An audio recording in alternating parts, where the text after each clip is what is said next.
The views and opinions expressed in this podcast are those of the host and guests and do not necessarily reflect the official policy or position of M.A.P.S Media or its affiliates. This content is provided for informational and entertainment purposes only and should not be construed as professional advice, political endorsements, or the official stance of any organization mentioned. Basically, we talk shit. You listen, and M.A.P.S Media stays drama-free. And this podcast is not for children, because we cuss. They say democracy dies in darkness, but what if it's dying in broad daylight, while we're all watching, scrolling, and trying to keep the lights on in our own lives? This isn't a funeral episode. This is a mirror. Let's talk about the state of democracy right now. Just me, just us. Yo, it's time to rise, make your choice, we vote to amplify your voice. We vote to breaking through, every voice matters, yes, you. Yes, we can. We vote. The democracy mood check in America right now. Voters are afraid of authoritarianism, court rollbacks, rights being repealed, and it feels like chaos. This is not about fighting crime.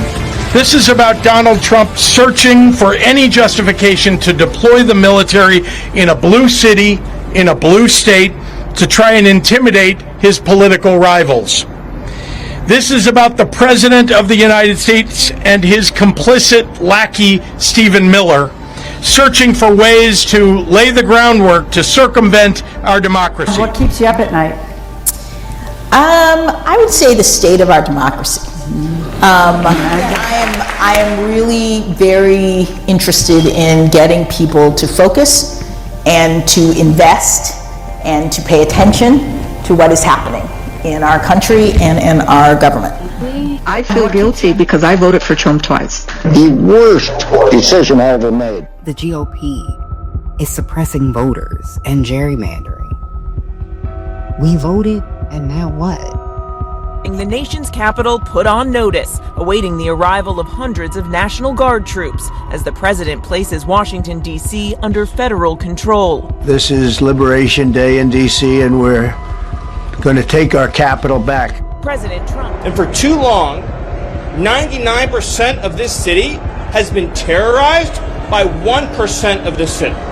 And the voices that you hear out there, those crazy communists, they have no roots, they have no connections to the city, they have no family. Where President Trump is taking over more of the nation's capital, announcing he will extend emergency powers for another 30 days and take control of the famed Union Station. What is democracy supposed to be?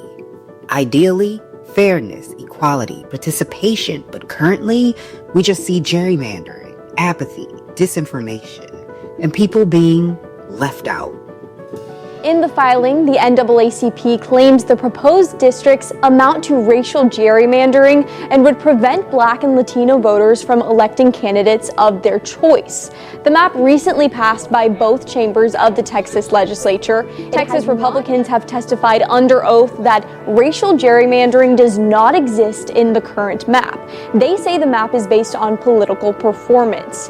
In a statement, NAACP Texas President Gary Bledsoe said in part, "We call on Texans of every background to recognize the dangers of this moment. Our democracy depends on ensuring that every person is counted fully, valued equally, and represented fairly." And who's being counted out?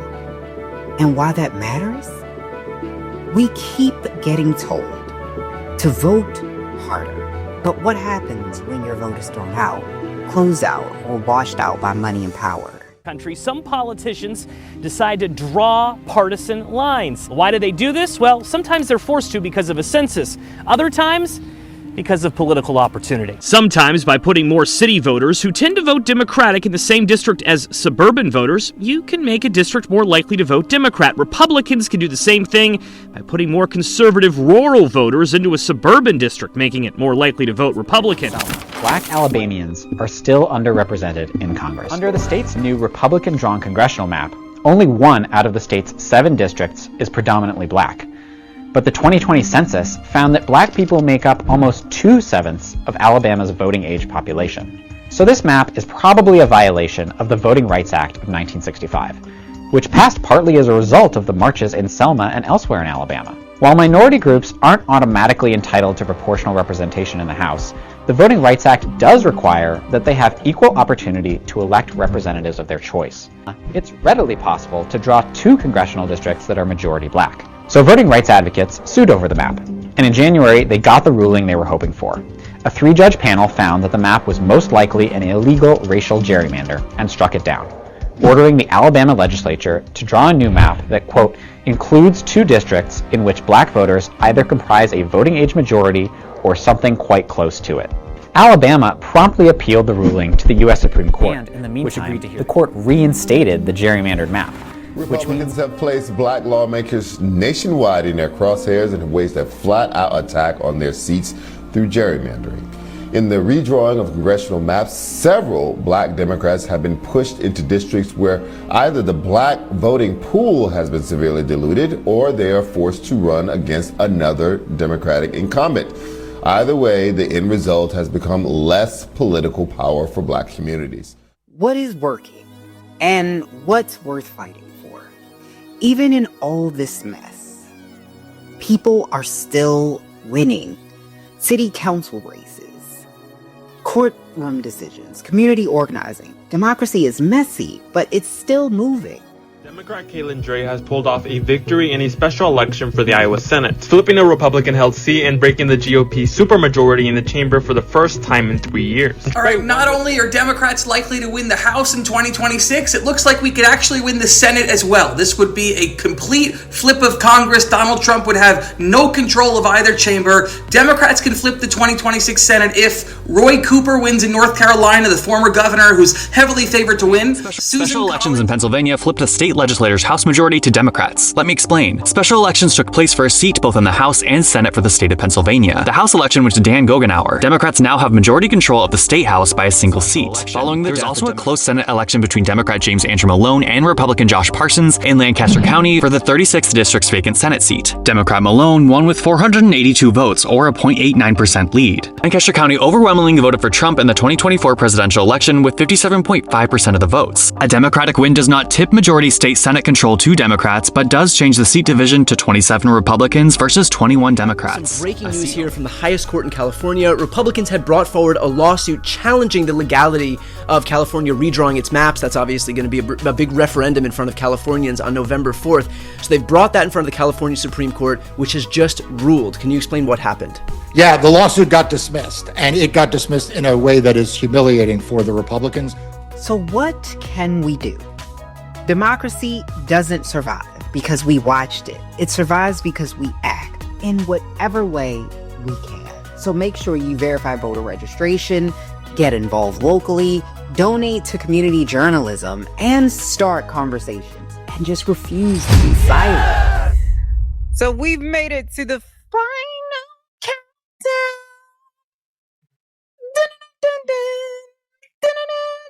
And for those of you that this is the first time you are being immersed in the world of Leise Winny, this is what I do. I will periodically make sounds. Yes, when I'm interviewing other people, I try to be incredibly serious. But when I'm by myself and I'm quite tired, I'm just going to put that out there. There's a lot going on in the world and people, we're tired. We are physically tired, mentally tired. We are tired.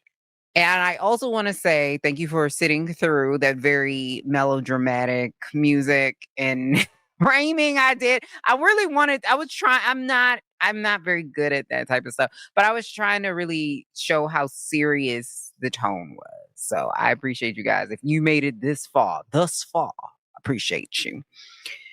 And I want to talk about where we are right now, especially when it comes to democracy, because during the 2024 election, and in this series in alone, we talked a lot about the 2024 election because that's really what the show was based on. I wanted to go back and look at millennial and Gen Z voting habits and voting patterns and what impacted that election and what changed the outcome of the election. And one of the biggest things that Kamala Harris ran on was democracy, right?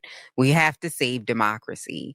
And I don't know if as a society at that time, we took it seriously about how fragile democracy is. I think a lot of us assume that democracy is just a given, especially in the United States of America. It was like we will just have all these rights, all of these things will be, no matter who is in power. It doesn't matter because we have so many checks and balances.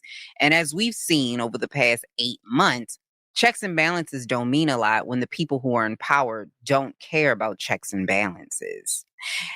And this is what a lot of us in America signed up for, whether willingly or unwillingly. This is what we ask for. So on the precipice of watching the National Guard go from DC, the nation's capital, hold up, back up, Wayne's World Party Time, excellent, let's go back. Technically, we've seen the military in LA, then DC, now Chicago, potentially Chicago and Baltimore. And this will just continue to go down and down and down and down and down as he pushes for power, and there are no limits on the things that he can do. Now, where are we? We talked about this in the first episode. We talked about this in the second, third, fourth, fifth. We had 10, technically 10 beautiful episodes. We had 9 regular episodes, 1 bonus episode, because a lot of people were asking, like, we have this information, but what can we do? And one of the ways that you can really impact change, especially in a time like this, when you have people who want to be oligarchs, right? We are in fascism or potential fascism, yes, but there's also a level of oligarchy that is happening. So when we're seeing all of this stuff go down, people were asking, like, what can we do? And the biggest way to impact, if you don't want to stand in the streets, which is fine, everybody is not a fighter, everybody's not going to be on the front lines, you can use your wallet. It is one of the easiest ways to impact change. We've seen this, like we saw it with Target. Not only did Target lose money, Target continues to lose money. And those Black people, Black voters, we have not gone back into Target, and Target continues to go down a deep spiral despite them bringing in Kai Cenat, who is one of the biggest streamers in the world for a brand, and we have Tabitha and all of these other people that have these big brands that came in there, and they just didn't really move the way they would have moved because Black people, I think, slowly but surely are trickling back into Target, if we're just being honest, but not in the huge amounts. Now my Black people out there, I'm a little upset because, like, how did y'all skip Walmart? Did y'all not check Walmart's track record? I get that Target made the facade of being us, right? Like, Target was for I'm just going to say the bourgeois of it. They were very inclusive. And then there was this facade that that's who they were, when it was always capitalism. And capitalism doesn't care what your race is. They care about the money. And if the money says, hey, jump on this bandwagon and pretend you care about Black people, capitalism is going to jump on the bandwagon and pretend they care about Black people. When it turns around and capitalism goes, oh, well, now we're back on the white supremacy, then capitalism is back on white supremacy, because capitalism only follows money. That is all it cares about, is money. And I'm not a historian at all, so please go find reputable historians to follow. Do something safe with your time if that's what you want to do. But I can give you my opinion. I can give you my opinion. And one of the reasons why I think slavery ended, yes, there were things that are actually historically documented of why the war ended. There were battles that were won that the South couldn't overcome, the mobilization of the North with trains and railroads and stuff like that. There was lots of things. But one of the biggest things I believe was the fact of capitalism. For the country to grow, it was not economically feasible to continue slavery. And I really think that's what a lot of the people in the North and the banking districts really were seeing, is that we can't keep this up and make all this money. Like, we need more employees, we need more workers. We have the cotton gin now. It's more costly for us to do. We can't invest, we can't grow. We are industrializing in a way that we don't have enough bodies in order to fulfill.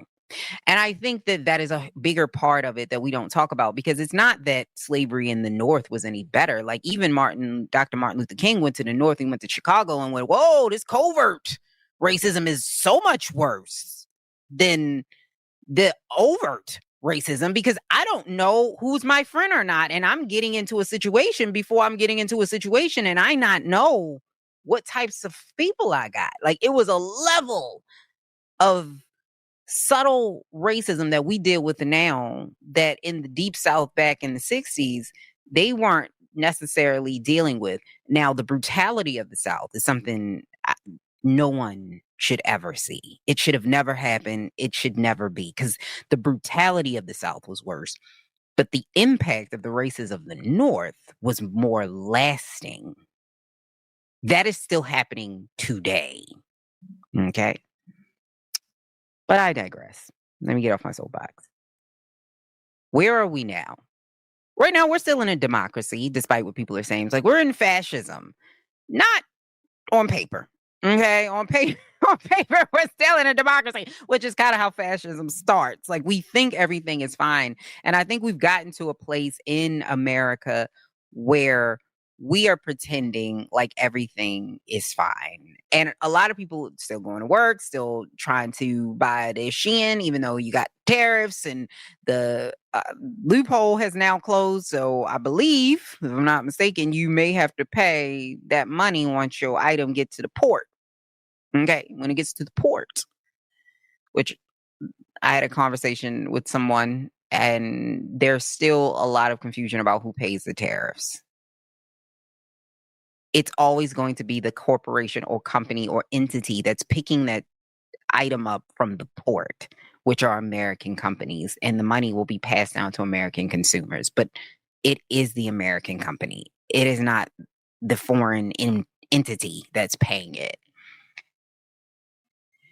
And we've seen a pattern from the Trump administration for a long time that this is what they wanted to do. And the thing that shocked me the most is how little people remember about Trump's first term.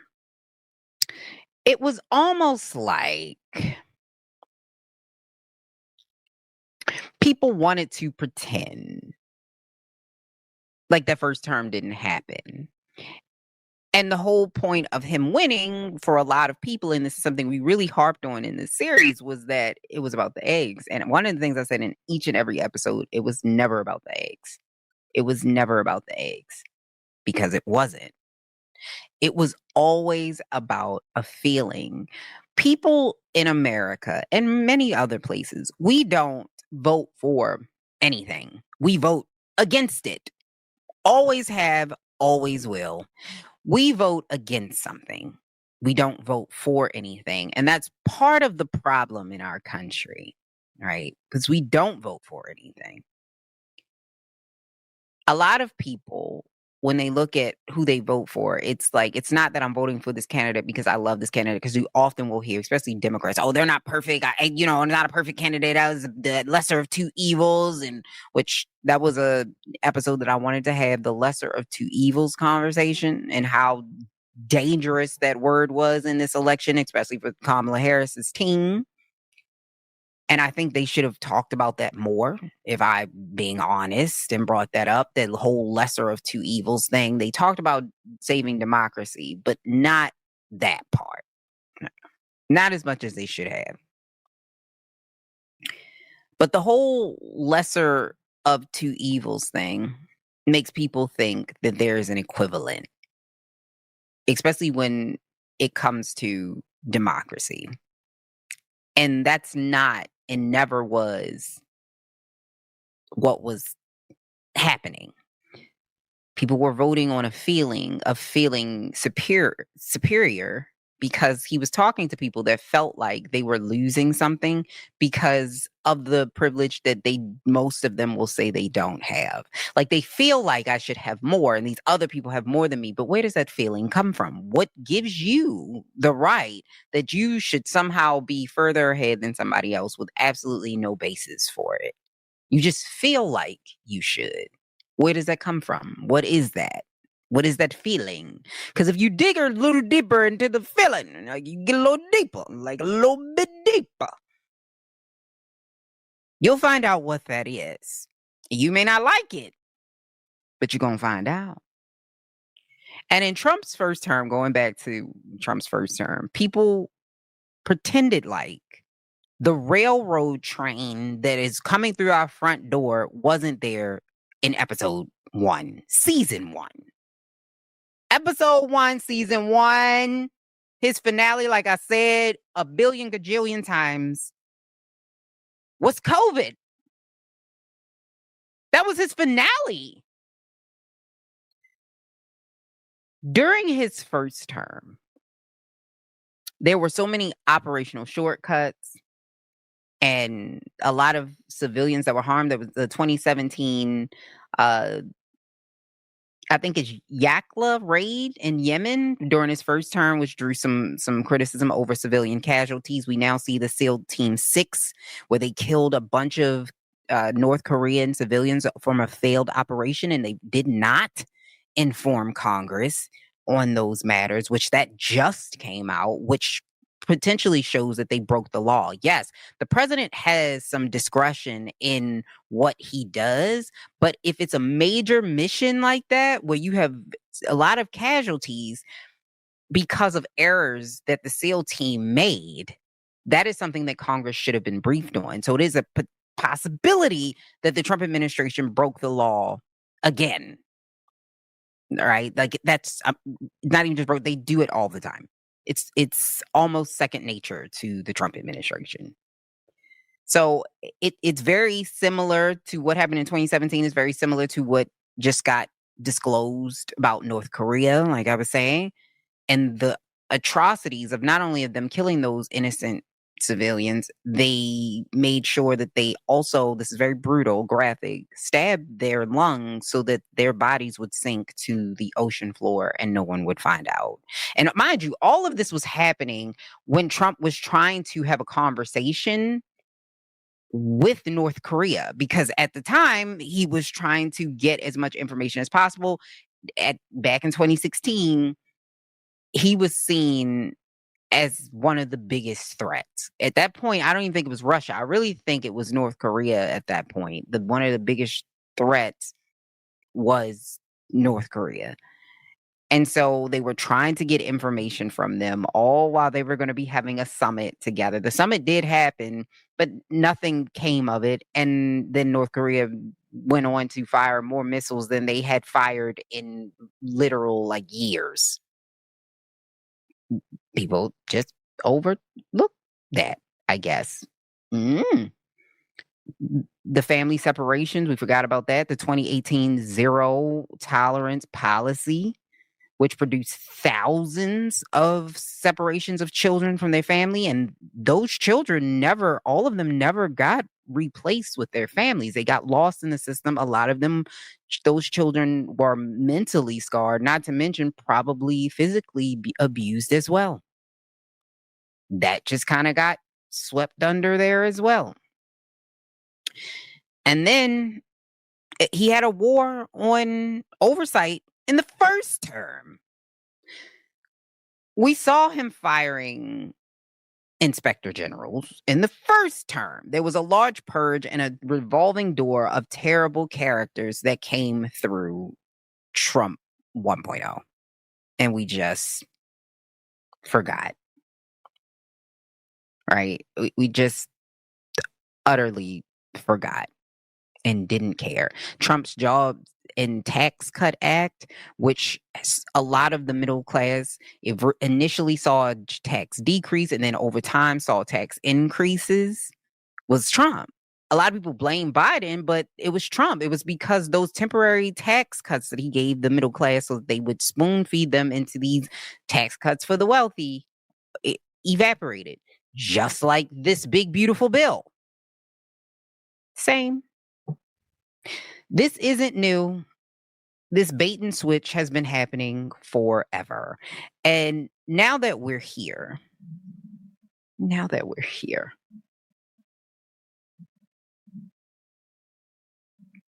he's passed a lot of things. the big beautiful bill is one which will have impacts to not only American low income, middle income Americans, the elderly, because they're going to cut Medicaid and Medicare. It's a bunch of people that will be impacted. But one thing that I can tell you about that is that the deficit is going to balloon. And not only is it going to impact us now, it's going to impact us for years to come. We're still feeling reverberations from things that Reagan did or Clinton did. Even like, because when you look at the whole, what they did with Ukraine, and under Clinton, Ukraine gave up their nuclear weapons with the agreement that the U.S. would always protect Ukraine. And look where we're at. Okay. So things that presidents do have long-standing impact, even if we don't necessarily feel it on day one. He got rid of a bunch of aid across the world. We've watched people die. Israel ramped up efforts to really annihilate Palestinians. The expedited removal of people, so much so that people who should not be being expedited or stopped, or they're getting caught up in this. We're going back to the stop and frisk era where people are being racially profiled. His executive orders are restricting entries, and it's empowering white nationalism and a bunch of other things.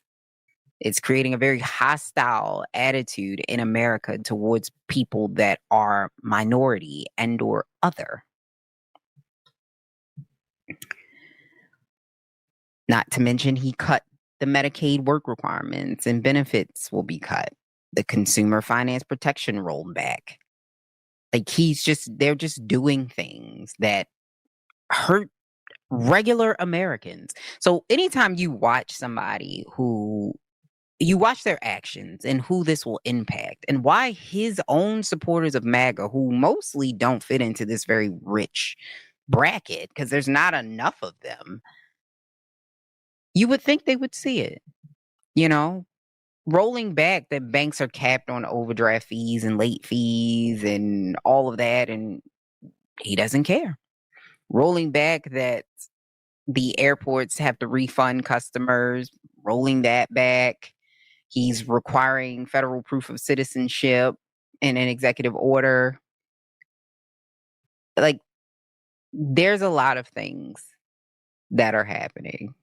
And this is going to impact real Americans. Like, when you talk about overdraft fees, that's going to impact real Americans. Medicaid cuts are going to impact real Americans. We're not talking about people, like, when I'm saying real, I mean the majority. Let me change my language. A majority of Americans.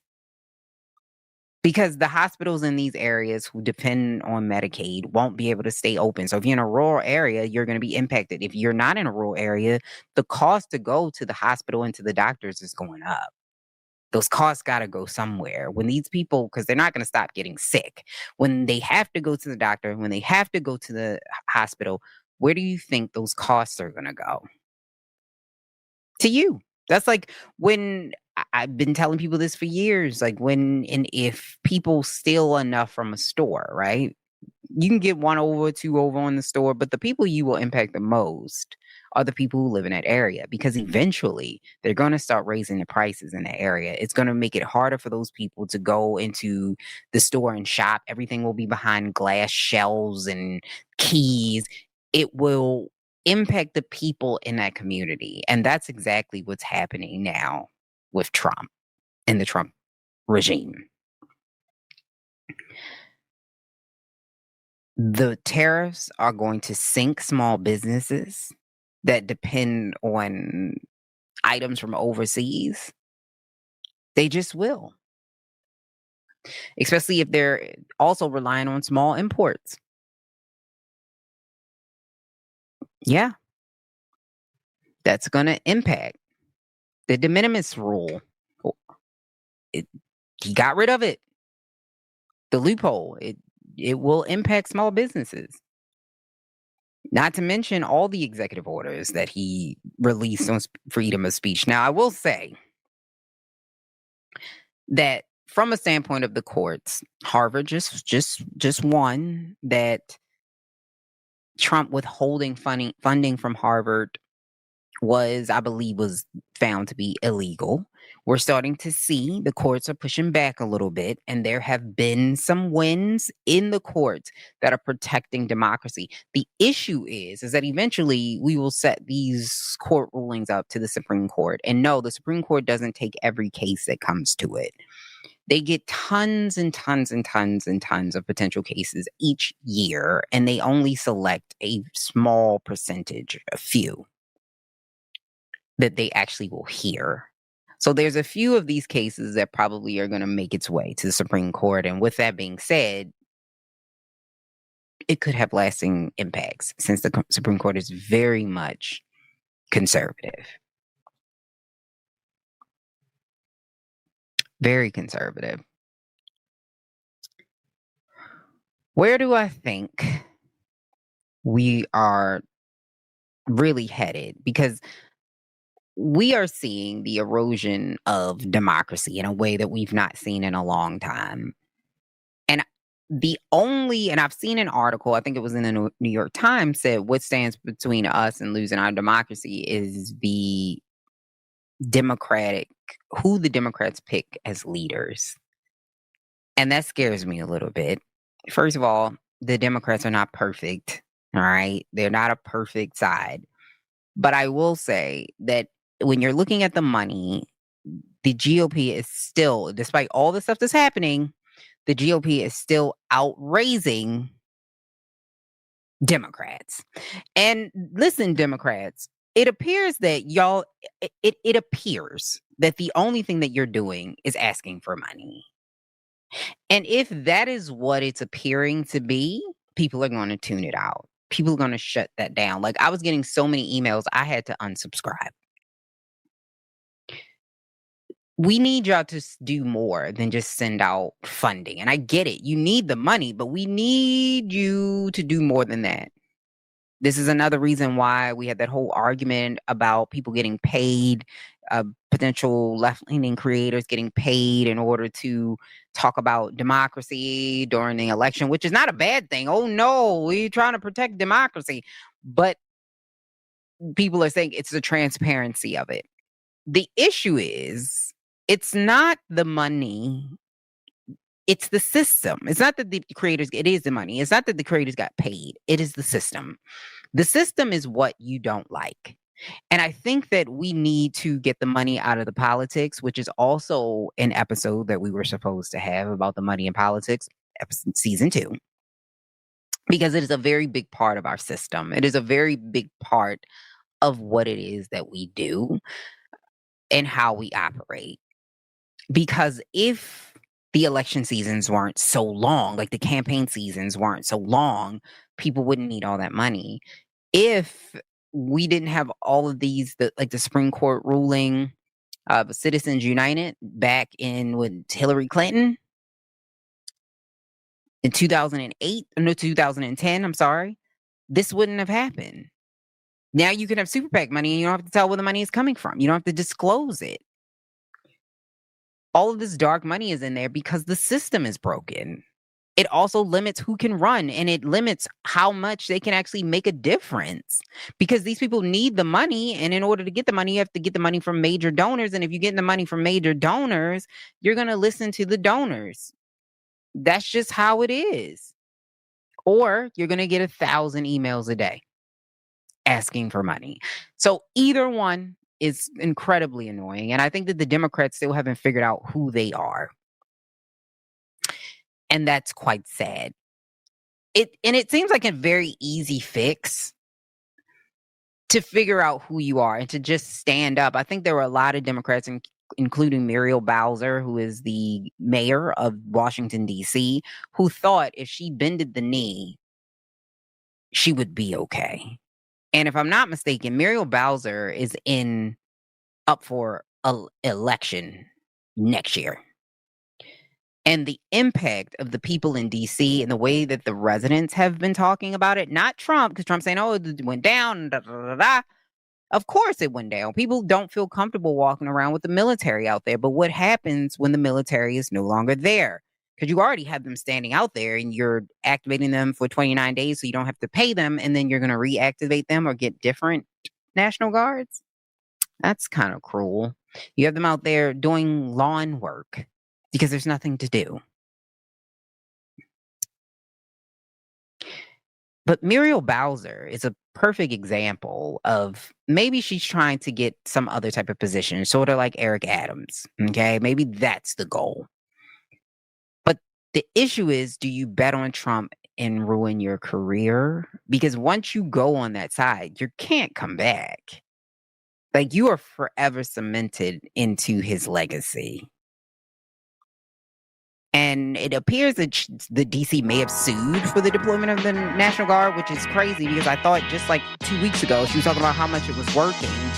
And she's increasing the salary of the police officers in DC. And I'm a little confused by what Muriel Bowser is doing, but maybe she knows. Mayor, I don't know. But I think in that very liberal city, I think she should be concerned for re-election. I'm not so sure. And maybe that's what she's banking on, that Trump will somehow go, yes. But I'm like, listen, Miss Bowser, he doesn't have a great track record with black women. Look at all the black women in his orbit. He does not have a great track record with black women. She doesn't have a great track record with black men, but it's a little better. Not black women. It's not looking good.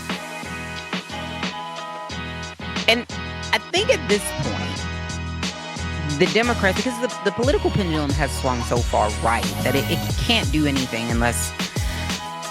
I'm not going to try to push that the election system is broken, because if you do that, it actually plays into the hands of Trump, because people won't vote. If people don't trust that their vote matters, people won't vote. And so I don't want to push that narrative either. But let's say, outside of any irregularities, because he's already sided with Putin, that I don't like mail-in ballots and mail-in voting, and it's bad because they want to be able to do what they did. Anywho, the political pendulum should swing back really far left. It would not shock me if there's a lot of blue seats that are gained in this upcoming midterm. It would not shock me if there's a lot of governors that are blue. Like, it's not going to shock me. And I think that that's what the Republicans are fearing. And the fact that they get afraid, because people do bad things when they're afraid. And this is why I think the Democrats' focus is still off. Instead of focusing, because what I've seen is the same thing I saw in 2024. And I'm like, it didn't work in 2024. It's not working now. I think the Democrats need to be a lot meaner, because you're going to lose people regardless. And we saw that when you were trying to be super nice. You still lost people. You're going to lose those people. The people that are on edge, you're going to lose them regardless. You need to be a lot meaner, and you need to call Trump out. For whatever reason, a lot of the Democrats have been kind of tiptoeing around calling him out directly. And that is the only way that we get through this. Some of you may not get reelected, but it's either you care about democracy, which was crazy that Biden, they cared about democracy, and then it was nothing. You either care about democracy and you're willing to lose your seat, or you don't.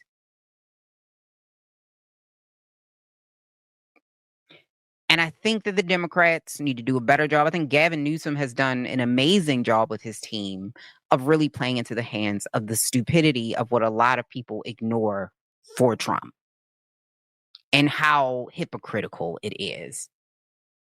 I love it. And I think that more people should be doing that. Do we need everybody doing that? Absolutely not. But doing it in a way where the mirror isn't ridiculous, love it.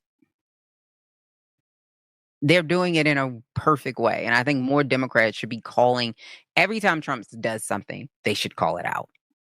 Call out the hypocrisy, call out who this is being impacted with. We already saw in 2024, it was so easy for these headlines and clickbait to go and get people to get all up in arms. We saw that just with the Chorus app. It's so easy that you might as well play into it. Trump didn't run away from a lot of the things. He either completely flat out denied it or they played into it. And I think at this point, the Democrats have to play into it. You have got to, and you have got to call him out. And all the Republicans, you got to call them out. We should have talking points. Every Democrat should be saying the same thing over and over and over. No, we do not want to be the cult that is the Republicans. I want to say that. So this Project 2029, I'm glad the guy who was trying to fund it got caught up and found out with the whole Kawhi Leonard debacle where they created this sham company to pretty much circumvent the NBA cap with the Clippers. The Clippers owner, Bollimer, and the owners of this company, I forgot what it's called, it's like a tree planting company, decided that they were going to find a way to keep Kawhi Leonard on the Clippers. And this is the guy that was funding Project 2029. You do not put your name on something that is destroying democracy and then flip it around. Like, that's terrible marketing. And that's the same things that the Democrats have been doing for a long time. And I was like, stop that. Like, stop doing the same thing you've been doing. At this point, you have an opportunity to really make a big difference in the Democratic side. Big difference. It's just up to you with how you want to play it. And when it comes to the GOP, I know a lot of people talk about how splintered and fractured the Democrats are because, yes, the DNC right now is reeling with, they don't have the money. They have a lot of infighting. It's not in a great state. But the GOP isn't either. It's gilded. They appear to hold this strong front, but inside it's really cracking. Because you have a lot of people that are starting to think about, what does my legacy look like? Now, they don't have the backbone to stand up to it. And this will absolutely, inevitably crash the Republican Party. Because once Trump is gone, and he will be, because that's how mortality works, where do the Republicans stand? They've given everything to MAGA. And MAGA is hanging on by one very frail elderly man. Followings like that don't transfer to the next leader. They just don't. J.D. Vance is not commanding this massive MAGA following. The Republican Party is going to fall apart because they are no longer a party. They are following Trump. And they are in trouble because he is not going to be around forever. I don't know what the Republicans are doing, but they too are in trouble. And they have to eat all of this. So once these gifts that Trump has put out for the rich finally make its mark, and it will come back for payment, and the payment is coming from the American public, the only people that will be at fault are the Republicans. And I need the Democrats to say that. I don't care if y'all friends outside of work. I need you to say it. I need you to talk about all the crazy things that Pam Bondi has done as Attorney General. I need you to call it out. I need you to call out that she's from Florida, where Jeffrey Epstein was charged. I need you to call it out when he got that sweetheart deal. I need you to call it out. I need you to call out the hypocrisy that is RFK Jr. I need you to call it out, which we haven't seen yet. And the night is still young. Remember, in the first term, there was a lot of revolving doors. The night is still young. The night is still young. And the part that scares me is that Trump's replacements get much worse. I don't know who would replace them. Rita from the Power Rangers or Frida from the Power Rangers, I don't know. Zordon, I don't know. Because you can't get any more evil Jason, I don't know who they got. Chucky wife. Like, I don't know who's next. Because the picks that he has now are pretty bad. On a grand scale. For a multitude of reasons. So many, you can't even just go over just one. But what do we need to do to change what's happening so that democracy does not go away and fade away into the distance? We definitely need to make sure that we are rebuilding oversight. IGs matter, and Trump got rid of a lot of them. We need to restore voting protections. We have to depoliticize data and science, which is like the mess that is the CDC right now is terrifying. That's what happened was when you have a lawyer. Never mind. I'm gonna leave it alone. With a brain worm, I'm gonna leave it alone. We need to make sure that we are calling this out. We need to make sure that we are calling this out. Every time something happens, we got to be loud about it. Every time something happens, we need to be loud about it because mainstream media is not, because they're at the mercy of the FCC and all the murders that they have and the money and the donors, and they're not going to do it. We, the American people, the public, John Q, because the most powerful thing you have is this. This. I don't care if you got 2 followers. I don't care if you have 52 followers.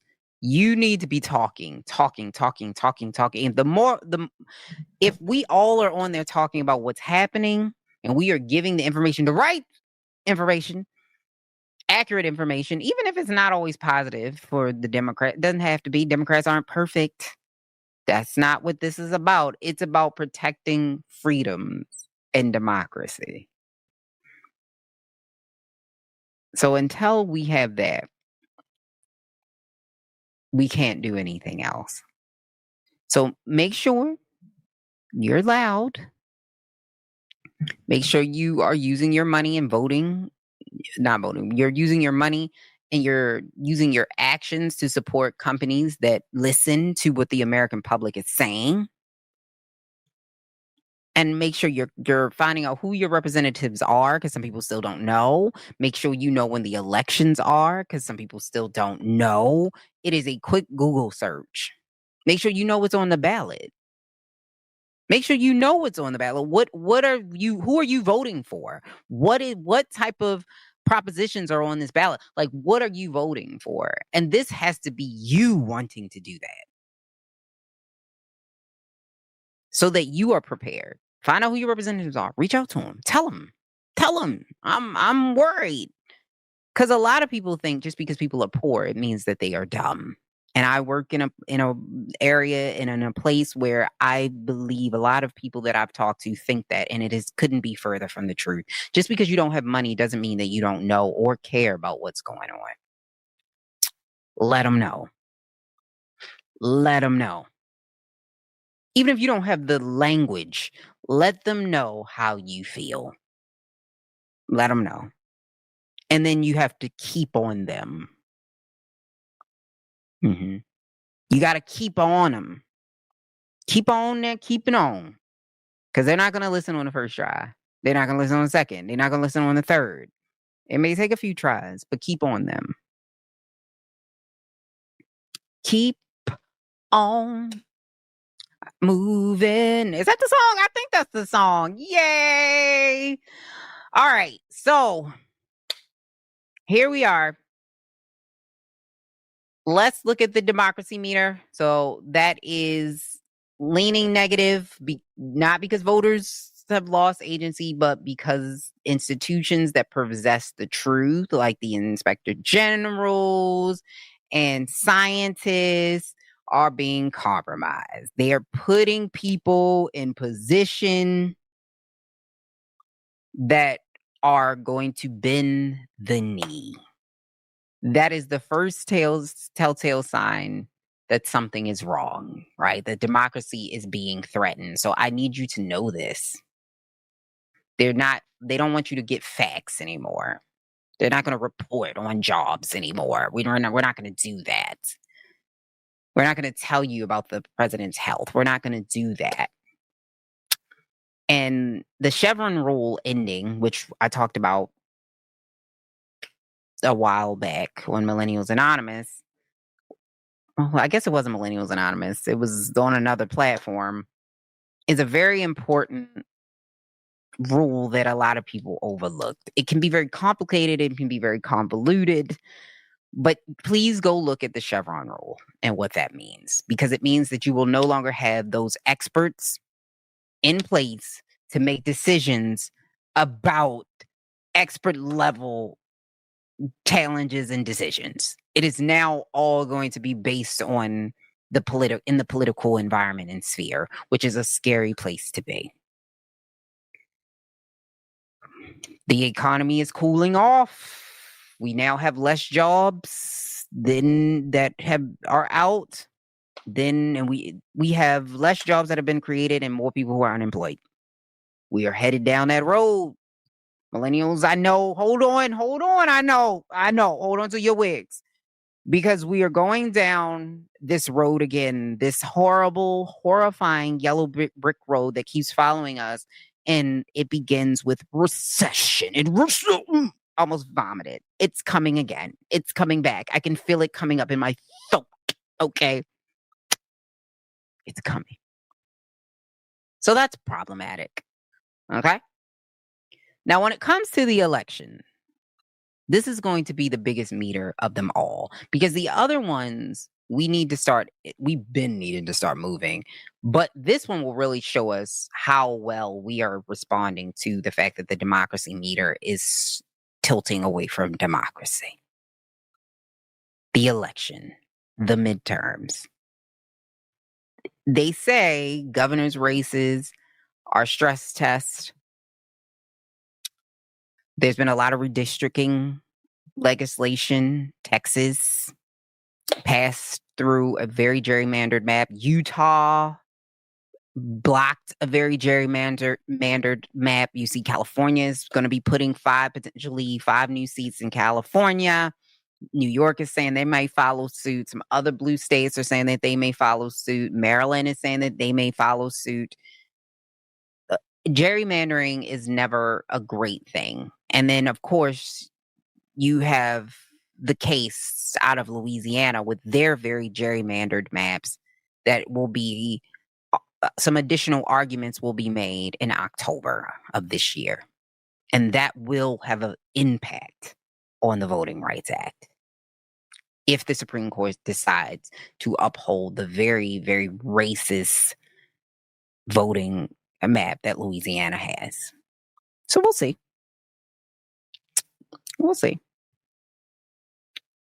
So it will shape the 2026 battlefield of what's happening into 2028. But we got to watch out.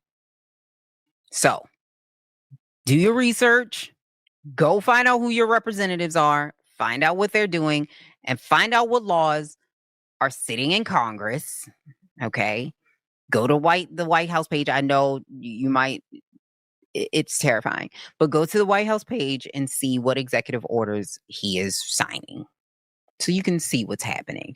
At this point, we need people to be engaged.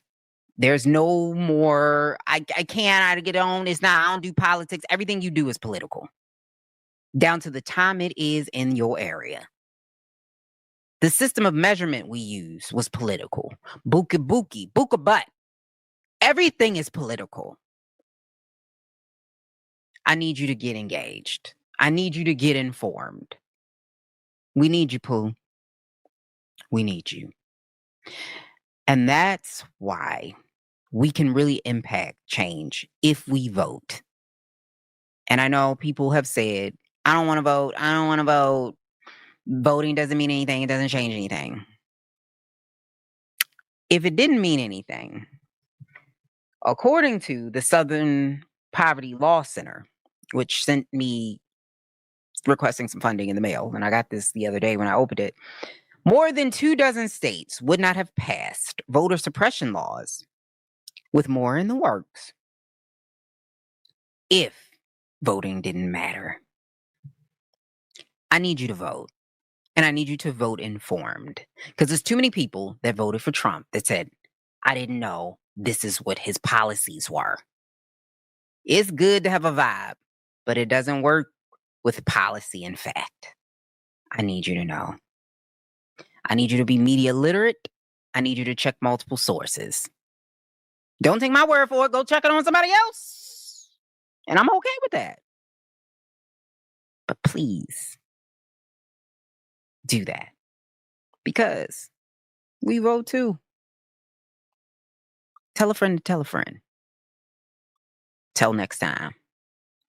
Millennial. Peace sign. They say democracy dies in darkness. But what if democracy is dying in broad daylight while we're all watching, scrolling, and trying to keep the lights on in our own lives? We're tired. Tired of being told that every 2 to 4 years our whole future is on the line. Meanwhile, nothing seems to change. Rights roll back, prices go up, the people we vote for disappear. But I need you to hear this. This is still our fight. Not because democracy is perfect or even fair, but because every time we show up in the voting booth, at the school board meeting, at the dinner table, online, and in protest, we're doing more than just defending democracy. We're redefining it. Democracy isn't just about a president. It's about whether your kid has clean water, whether your grandma can afford her prescriptions or Wi-Fi, whether your neighbor's vote counts the same as yours. It's about who gets heard, who gets help, and who gets left out. So yeah, the system is fucking cracked, maybe even broken. But the people, we're not. We're still here, still pushing, still building. If you've been feeling hopeless, let this be your reminder. We don't need perfect conditions to fight for a better world. We just need each other. And maybe, just maybe, a little more courage than comfort. So whether you're voting, volunteering, organizing, or just surviving, that counts. That's democracy too. I'm Leise Winny, and I'm not giving up, because if democracy lives anywhere, it lives in us. Until next season, stay sharp, stay loud, and stay free. Because we vote too.